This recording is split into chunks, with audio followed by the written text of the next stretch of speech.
You ask Tiger to solve. This deals with linear equations with one unknown. The final result is w equals -11. Let's solve it step by step. Group all w terms on the left side of the equation. Subtract 14w from both sides. Group like terms. Simplify the arithmetic. Group like terms. Simplify the arithmetic. Group all constants on the right side of the equation. Subtract 23 from both sides.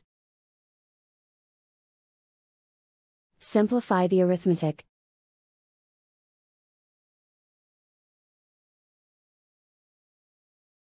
Isolate the w. Divide both sides by 4.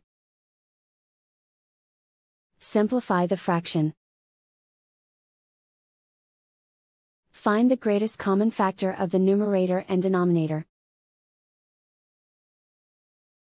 Factor out and cancel the greatest common factor. And so the final result is w equals -11.